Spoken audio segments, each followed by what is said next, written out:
শেখ আহমদুল্লাহ সাহেবকে বলতেছে যে তোমাদের ঘুমটা হুজুরকে বলো, সে যদি পারে তাহলে কামাল পাশের সার্টিফিকেট দেখাক, সে যদি পারে তাহলে ফাজিল পাশের সার্টিফিকেট দেখাক। আরে মগার করে মগা, তোর এতটুকু জ্ঞান নাই।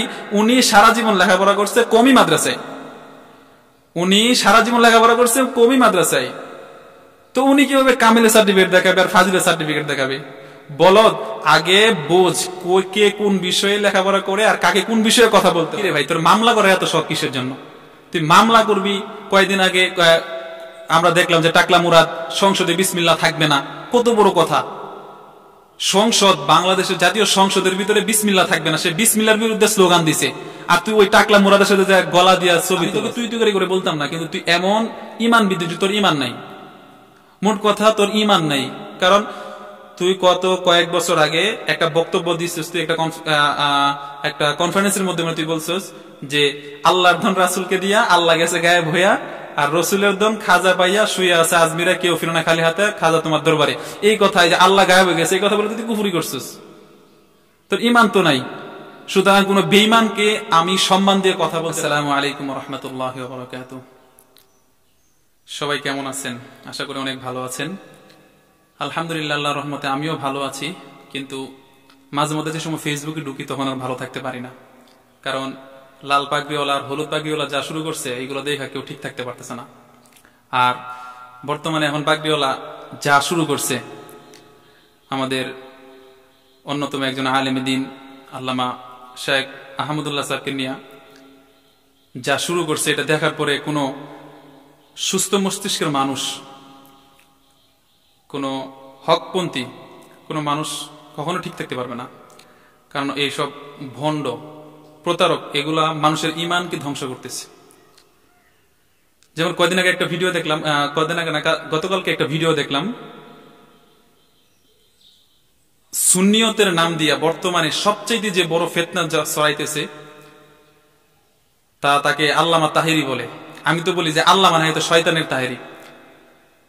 আল্লামা যারা আল্লাহ ওয়ালা তাদেরকে আল্লামা বলা হয়, আর যারা শয়তান নাম, এখন এটা কিভাবে বলবো এটা আমি ভাষা খুঁজে পাচ্ছি না।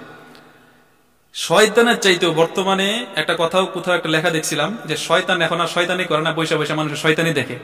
আমি বলি যে শয়তান এখন আর শয়তানি করে না, বৈশা বৈশা তাহেরি শয়তানি দেখে। এই ভণ্ড, ওর মাথার মধ্যে যদি সামান্যতম জ্ঞান থাকতো তাহলে এই কথাটা কখনোদিন বলতে পারতো না। সে শেখ আহমদুল্লাহকে চ্যালেঞ্জ দেয়। বর্তমান সময়ে শেখ আহমদুল্লাহ সাহেব ওনার মাধ্যমে যে কাজগুলো হইতেছে, আসুন্নাহ ফাউন্ডেশনে উনি যে কাজগুলো করতেছেন, বিশেষ করে গত বন্যায় মানুষ কত কষ্টের ভিতরে ছিল, কিন্তু এই বন্যার্থ মানুষদেরকে উনি যেভাবে সহযোগিতা করছে, যেভাবে সাহায্যের হাত বাড়াইছে, এভাবে কোনো সিন্নিগুলোকে দেখা যায় নাই। শুধু মাজারে বৈশা জিলাপি খাওয়ান আর তসবিহ দিবন। তো উনার সম্পর্কে তাহেরি বাহাসের চ্যালেঞ্জ দেয়, তারপরে মামলা করা হয়। তোর মামলা করার এত শখ কিসের জন্য? তুই মামলা করবি। কয়েকদিন আগে আমরা দেখলাম যে টাকলা মুরাদ সংসদে বিসমিল্লাহ থাকবে না। কত বড় কথা! সংসদ, বাংলাদেশের জাতীয় সংসদের ভিতরে বিসমিল্লাহ থাকবে না, সে বিসমিল্লার বিরুদ্ধে স্লোগান দিছে। আর তুই ওই টাকলা মুরাদের সাথে গলা দিয়া ছবি তুলস। কিন্তু একজন মানুষের ভুল হইতেই পারে। একটা মানুষ 1 লক্ষ কথা বললে সেখানে একটা কথা, দুইটা কথা ছুটতেই পারে, স্বাভাবিক। এখানে তোর একটা কথা ধরে তুই একদম মামলা করতে চলে গেছিস। আমি তোকে তুই করে বলতাম না, কিন্তু তুই এমন ইমান বিদ্যুৎ, তোর ইমান নাই। মোট কথা, তোর ইমান নাই। কারণ তুই কয়েক বছর আগে একটা বক্তব্য দিচ্ছিস, তুই একটা কনফারেন্সের মধ্যে তুই বলছিস যে আল্লাহর ধন রাসূলকে দিয়া আল্লাহ গেছে গায়েব হইয়া, আর রসুলের ধন খাজা পাইয়া শুয়ে আছে আজমিরা, কেউ ফিরে না খালি হাতে, খাজা তোমার দরবারে। এই কথায় যে আল্লাহ গায়েব হয়ে গেছে, এই কথা বলে তুই কুফরি করছিস। তোর ইমান তো নাই। সুতরাং কোন বেঈমানকে আমি সম্মান দিয়ে কথা বলছি। তওবা করে ফিরে আসিস তাহলে সেটা ভিন্ন কথা। আমি জানি না তুই তওবা করছিস কিনা। তওবা করলে আলহামদুলিল্লাহ, না করলে তওবা করার জন্য আহ্বান করছি। তো কয়েকদিন আগে যে ভিডিও, শেখ আহমদুল্লাহ সাহেবকে বলতেছে যে তোমাদের ঘুমটা হুজুরকে বলো, সে যদি পারে তাহলে কামাল পাশের সার্টিফিকেট দেখাক, সে যদি পারে তাহলে ফাজিল পাশের সার্টিফিকেট দেখাক। আরে মগার করে মগা, তোর এতটুকু জ্ঞান নাই। উনি সারা জীবন লেখাপড়া করছে কমি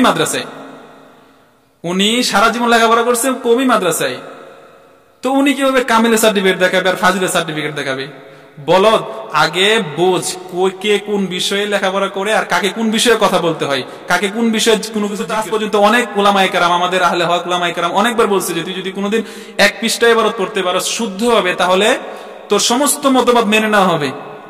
তোকে 1 লক্ষ টাকার চ্যালেঞ্জ দেওয়া হয়েছিল, তোকে 1 লক্ষ টাকা দেওয়া হবে যদি 1 পৃষ্ঠা এবারত তুই পড়তে পারস। তুই 1 পৃষ্ঠা এবারত কিসের জন্য? 1 লাইন এবারত তুই কোরআন শরীফে তেলাওয়াত করতে পারস সহি শুদ্ধ করে। তোর তেলাওয়াতই সহি নাই, তুই একটা আয়াতের মধ্যে 4টা-5টা ভুল করস।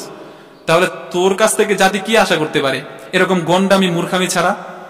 ও মনে করো যে আমি যদি এসব নিয়ে আওলাই তাহলে হয়তো আমাকে আমার যে সিন্নিকুরের দলগুলো আছে ওগুলো হয়তো আমাকে আরো বড় মনে করবে। আর না, ওয়া তুইজ্জু মান তাশা ওয়া তুযিল্লু মান তাশা। ইজ্জত দেওয়ার মালিক আল্লাহ, ইজ্জত নেওয়ার মালিকও আল্লাহ। আহমদুল্লাহ শাইখ হুজুরের পায়ের ধুলি সমানোত্তর যোগ্যতা হয় নাই। আর উনার যে জনপ্রিয়তা, উনার জনপ্রিয়তার কাছে তোর জনপ্রিয়তার কোনো বেল নাই। অতএব আমি বলবো যে উনার সম্পর্কে আগে জানেন, তার বুঝেন, তার সম্পর্কে আরো জ্ঞান লাভ করেন, তারপরে উনার সাথে কথা বলতে আসেন। হ্যাঁ, আলেম মানুষ হিসেবে একজন ভুল হইতেই পারে। উনি আলেম, আপনিও আলেম। আলেম হিসেবে একটা ভুল হয়েছে, উনাকে গোপনে ধরায় দেন, অফলাইনে ধরায় দেন। আপনি একটা ভিডিওর মধ্যে বলেছেন যে আমাকে তো উনি, আমার যখন একটা ভুল হয়েছে তখন উনি অফলাইনে বোঝায় না, আমাকে অনলাইনে বুঝাইছে।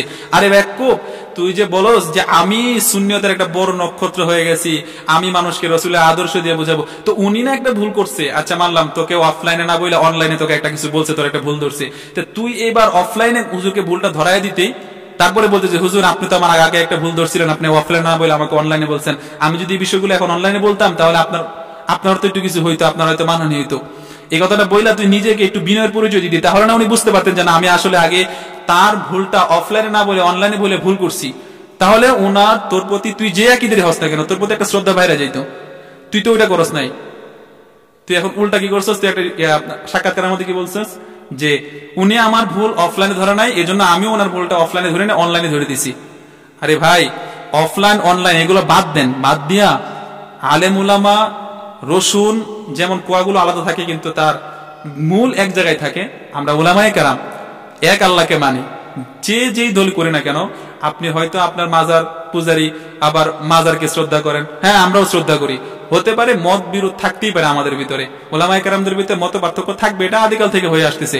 তার মানে এটা নয় যে এটাকে নিয়ে কোনো সাধারণ মানুষের কাছে আপনার প্রেজেন্টেশন করা যে অমুক আলেম এটা ভুল করছে, এটা সাধারণ মানুষের কাছে প্রেজেন্টেশন করার কোনো বিষয় না। এটা হলো উলামায়ে কেরামের ভিতরে হয়েছে, মত পার্থক্য হয়েছে, উলামায়ে কেরামকে গোপনে বুঝিয়ে দেওয়া, অফলাইনে বুঝিয়ে দেওয়া। আর যেগুলো একান্তই অনলাইন ছাড়া হবে না সেগুলো অনলাইনের মাধ্যমে প্রচার করা। কিন্তু তুই যা শুরু করছিস রে ভাই, এজন্য বলি আমি অনেক ছোট, কিন্তু আমি আগেই বলছি আল্লাহর ধন রাসূলকে দিয়ে আর আল্লাহ গেছে গায়েব হইয়া, এই কথা থেকে যদি তুমি তওবা না করো তাহলে তোমাকে আমি আলেম হিসেবে মানি না, কোনো মুসলমান হিসেবে মানি না, আর কোনো কাফেরকে আমি সম্মান দিতে রাজি না, কোনো বেঈমানকে সম্মান দিতে রাজি না। এজন্য ভাই এত চ্যালেঞ্জ না কইরা, বাহাস না কইরা, নিজে পারলে 2 পৃষ্ঠা এবারত পাবলিককে শোনাও, যে কোনো কিতাব থেকে। নিজে পারলে 1 পৃষ্ঠা এবারত সহি শুদ্ধ করে এবারত এরাব লাগাইয়া পয়রা পাবলিককে শোনাও, উলামায়ে কেরামকে শোনাও যে না আমি পারি। তারপরে চ্যালেঞ্জ করতে আসো, বাহাস করতে আসো। আর ছোট্ট একটা কথা বলি, বাসের মধ্যে দেখবেন অনেক কন্ট্রাক্টর থাকে, তারা কিন্তু দাঁতের মাজন বিক্রি করে। মাজন বিক্রি করার সময় বলে যে এই লক্ষ লক্ষ টাকা খরচ করেছেন আপনার দাঁতের পিছনে, দাঁত কোনো ভালো করতে পারেন নাই, একদম 50-60 বছরের যা দাঁত আছে সবগুলোকে দাঁত আপনার ভালো করে ভেবে আপনার এই 10 টাকার মলম লাগাইয়া। তো দেখবেন যে আবার চ্যালেঞ্জ করে যে এমবিবিএস ডাক্তার যেটা করতে পারে না, আমার 10 টাকার জাম্বু মলম এটা করে দেখাইবো। আচ্ছা বলেন তো, এই যে 10 টাকার একটা মলম বিক্রি করার সময় এই হকার যেই চ্যালেঞ্জ দিয়ে, এই চ্যালেঞ্জ কোন এমবিবিএস ডাক্তার গ্রহণ করে? অবশ্যই করে না। ঠিক তদ্রুপ ভাবে তাহির যে হকারি করে, বাজারে কিছু মাহফিল পায়, এগুলো কইরা হকারের মতো চিল্লাই, এই হকারদের এক চ্যালেঞ্জ অ্যাকসেপ্ট করা বড় এমবিবিএস ডাক্তারের মতো শাইখ আহমদুল্লাহ, রেজাউল করিম আমরা সাহেব, আরিফ বিন হাবিব সাহেব হুজুর, আমাদের বড় বড় আকাবি যারা আছে, তাদের কাজ নয় এরকম হকারদের চ্যালেঞ্জ গ্রহণ করে এমবিবিএস ডাক্তারের মান কমানো। এই জন্য ওনারা এই আজ পর্যন্ত তাহির যতগুলো চিল্লাপাল্লা করছে, যা কিছু বলছে, এখন পর্যন্ত শাইখ আহমদুল্লাহ হুজুরের পক্ষ থেকে কোনো জবাব আসে নাই। তার মানে উনি কোনো পাত্তাই দেয়নি তাহারিকে। তার মানে এক কথাই বুঝেন, কোন হকারের কোন চ্যালেঞ্জকে যেমন এমবিবিএস ডাক্তাররা পাত্তা দেয় না, ঠিক তদ্রুপ ভাবে আপনার এই তাহিরের কোন চ্যালেঞ্জকে, কোন বাজে বক্তব্যকে শাইখ আহমদুল্লাহ কখনোই অ্যাকসেপ্ট করবে না। কারণ এদের সাথে কথা বলা মানে নিজের সময় নষ্ট করা। আশা করি সবাই বুঝতে পারছেন।